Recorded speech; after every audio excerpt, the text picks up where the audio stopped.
Well, we just learned the fate of A.J. Brown's status for Monday night's home opener versus the Falcons, which now means a much bigger role for the other receivers on this roster. Plus, Kirk Cousins' Achilles continues to be a concern, but not to Brandon Graham, who's expecting a very poised and very different Falcons QB. Finally, you should expect another big night from Saquon Barkley. I'm Thomas Mott. This is The Thomas Mott Show.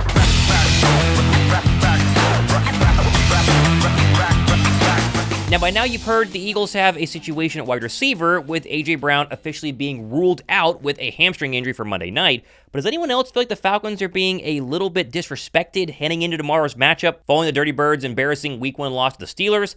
I mean, heading into the season, the idea of Kirk Cousins, Bijan Robinson, and all the weapons on the outside made me at least think they were probably the best team in the NFC South until TJ Watt and company put a beating on them at Mercedes-Benz Stadium last Sunday. Well, the Eagles have won their last two games against Kirk Cousins, albeit with his previous team in Minnesota. And of course, Cousins obviously was bad last week. Brandon Graham told reporters they're preparing for the best version of Captain Kirk on Monday Night Football. The thing, you got to get him off his rhythm. You got to make sure you're taking away the first read because it's all timing with him. I mean, he's one of those guys that's you got to be there because he throwing it. You know what I'm saying? And that's how it go. I mean, as a quarterback, you just want to get your rhythm, and if we can keep him off track a little bit, we'll put ourselves in a good position because Kirk Cousins is good, and we know that. I mean, I've been on the other side of it where he was shredding us up, but we got to make sure that this team and this week we go out there Monday night and make sure we carry out our game plan that we're working on today. Still, we're all going to watch Kirk Cousins and look at that right leg, see if the Achilles is just a little stiff, maybe he's not fully recovered.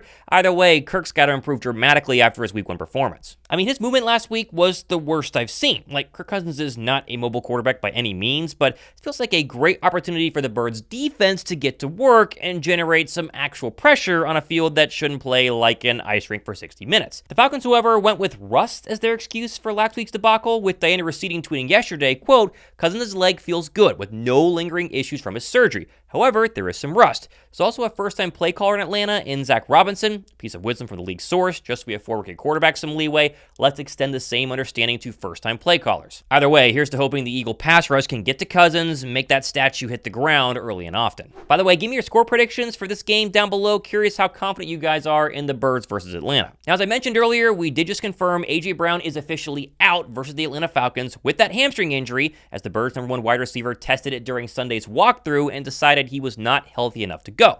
Now, obviously, this is a tough blow, but hamstrings, they're tricky, right? Like, remember Cooper DeJean missed 3 weeks of training camp just because his hamstring was never quite right.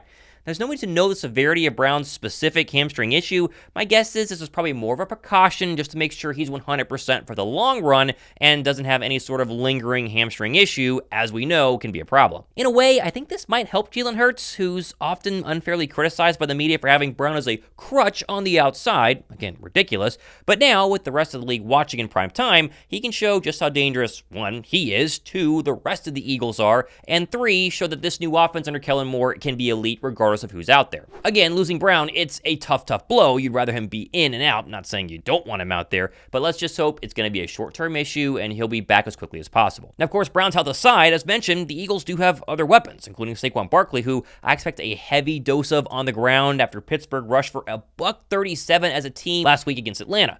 But also, don't forget about Jahan Dotson and DeVonta Smith, with Dotson particularly not being targeted in the opener against the Packers, but he did tell NBC Philadelphia yesterday he's ready to go regardless of the status of number 11. If you do have to take a bigger role, how much more comfortable are you in that regard? I'm extremely comfortable. We're preparing right now as if AJ is playing. That's the goal, but, when if my opportunities do come, I'm going to take full advantage of them. That's what I was pretty much brought here to do, take advantage of every single opportunity that's given to me.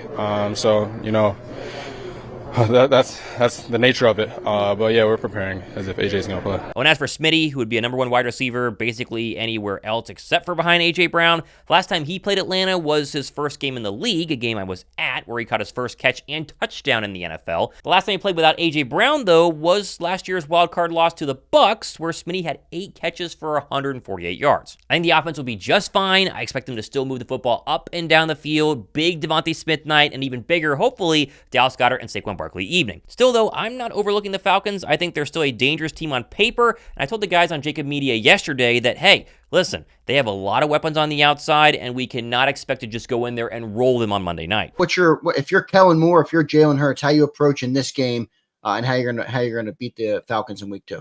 I think it's very similar to everything that I just mentioned, right? Week 1, you're still trying to learn. You got to see multiple weeks of bad Kirk Cousins, multiple weeks of bad Falcons to go, okay, this team is actually bad versus where they're at on paper, right? Before the season, we all thought the Falcons were easily, at least I did, the best team in the NFC South. They finally have a competent quarterback, Bijan Robinson, weapons on the outside, and the defense, which you mentioned, didn't give up a touchdown against the Steelers, is vastly improved from where they've been the past couple of years. And so I think you can watch the Pittsburgh tape if you're the Eagles. They obviously have. Try and figure out, how they exploited Kirk Cousins and, try and get excited about the idea of maybe having a lesser opponent than what you played in Green Bay a couple of days ago. But I would be very, very cautious about this Atlanta Falcon team because if they lose on Monday night, they then play the, I think it's the Chiefs in week 3. Like they're staring down the gun barrel of an 0-3 start. After putting all this money into Kirk Cousins and all these weapons with first-round draft picks, they're going to come out hungry and really, really, I think, angry to try to prove to the rest of the league that they are not, the same old Falcons from the past couple of years. So I think you got to be very careful. And I think defensively, I don't want to say they're a better defensive team than the Packers because I said before the Packer game, it's a top 10 defense there in Green Bay. Excellent corners. You mentioned Jair Alexander. But the Falcons defensively are way better than anything Philadelphia has seen from an Atlanta Falcons team or a Kirk Cousins team the past couple of years. And so I think the Eagles should be fine, but I'd be very cautious going into this game just to be like, okay, just because they didn't play well against the Steelers week 1 doesn't mean they're going to look a lot different on Monday night. Well, and they did play well defensively. I mean, part of it is that they were playing against Justin Fields, so that factors into it. But they didn't allow a touchdown, and 3 of Chris Boswell's 6 field goals were over 50 yards. So it wasn't like that there was a historic week for kickers around the league. By the way, 21 50-yard field goals, which is crazy. Broke the record by 6. That's how much difference there was. So the kickers are getting better and better. But Atlanta's defense, they have players on all 3 levels. I think people don't realize how good Grady Jarrett is. Caden Ellis, whose brother Christian Ellis is a really good linebacker people don't know about. And everybody kind of does know about Jesse Bates and Justin Simmons and A.J. Jarrell. This is a pretty good defense. And Raheem Morris is a defensive-minded head coach. So it should be a good test. But it was interesting, going back to the Jalen. The most impressive thing to me about Jalen Hurts is when you see other quarterbacks around the league, and you saw a bunch of them in week 1, have bad games, bad decision-making, they kind of let it bother them. Yep. And he was there in the 4th quarter making plays because they were trying to run. They ran Saquon 8 times on that final drive that took 7:26, but they only got 15 yards. The big plays were Jalen Hurts on the scramble, carrying 2 defenders to a first down, and Jalen Hurts to DeVonta Smith on the 2 big throws where DeVonta, by the way, at his size, carrying defenders for a first down on one of them. That's amazing. That, to me, is the positive of Jalen Hurts. He's so relentless. You can play 55 minutes, 56 minutes, and we've seen this in the past during the Super Bowl season, Indianapolis game, Arizona game, Houston game. The team was not playing well, and all of a sudden he puts them on their back at a big moment. That, to me, is the most impressive part about Jalen Hurts. And I want to take that to the defense, which did not play well overall against Green Bay. But boy, early in the game, situationally in the red zone, it was great. So there were little situations where you saw, all right, this is going to be different with Vic Fangio. Yeah. And I think that part was positive. So how do you weigh the good and the bad defensively? We've already done it with Jalen, so I'll turn you towards the defensive side. Like Jordan Love left a lot of meat on the bone because of the field. He was slipping. Sure. And there were receptions. Dontavian Wicks dropped like 3 passes he should have caught. it could have been like 500 yards of total offense for the Packers if they didn't leave meat on the bone. So where do you kind of weigh that? I think, again, you go back to the idea of it being week one, and so defensively, you're still trying to figure things out. And listen, they picked on Avonte Maddox a lot, especially early in that game. The touchdown pass to Christian Watson's was all on Avonte Maddox. I really feel like this defense can, especially in the secondary, greatly improve when Isaiah Rodgers comes back, and I think he will play on Monday night. And seeing how they, put him on the outside in nickel situations, Quinion goes to the inside, I think things are going to improve there.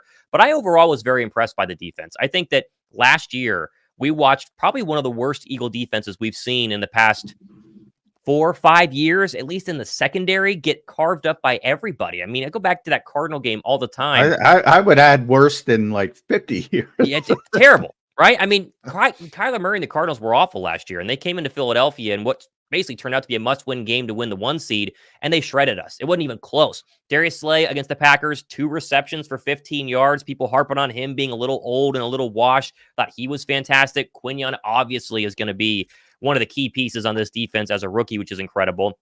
Carter Johnson and Reed Blankenship played well together. I think they're still trying to kind of work things out in terms of playing together for the first time. And then the linebackers. I mean, everyone, including myself, I had them as the weakest link on this defense. And yet Nakobe Dean looked really good. He only gave up that one kind of deep pass where he, I think, was in zone coverage and let the tight end slip behind him for 20 or 30 yards. Besides that, he was pretty great. Zach Bond, I mean, I know you guys got to see him at training camp, but everything that I kept reading and hearing was, up and down day for Zach Bond. Well, we'll see. Nobody saw that coming. Really good. Zach should have been Defensive Player of the Week, but they're not so. going to give it to two. They never give it to the same team. But yeah, I gave him the game ball. He's thought great. he was the best player on the field. And I don't know anybody who saw that coming. Yeah, I think the one thing that you got to, again, hope gets better is the pass rush. But you go back to the Super Bowl, you have 77 sacks in the 2022 season, and they can't get to Patrick Mahomes because, Reddick is slipping all over the place.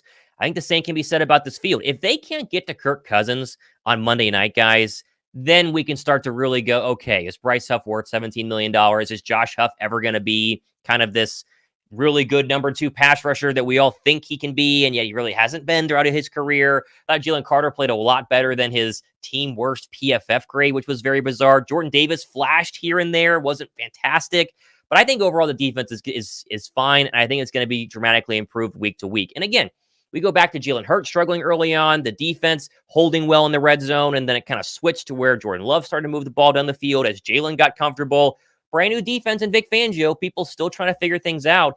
Once we get to week 6, 7, 8, I really think the offense and defense are going to be absolutely humming. And this is, on paper, a top 10 defense, in my opinion, if the pass rushers turn out to be what we expect them to be. And if Bryce Huff has a sack and a couple of pressures on Monday night, it all gets put to bed, and the Eagle defense is going to be just fine. We'll be playing more stuff happening the next couple of days and weeks, including myself and Josh Davis will be live Monday night for the Eagles game versus the Atlanta Falcons, coming out on our YouTube channels. Over 130,000 people checked us out for Friday's opener versus the Packers. If you guys want to come join, hit the sub button, notification bell, the way you can be notified when we go live. I still think the Eagles win comfortably, despite being concerned that it could be a good Falcons team on Monday night. Either way, I go 31-17. Give me your comments down below. I'm Thomas Mott. This has been The Thomas Mott Show.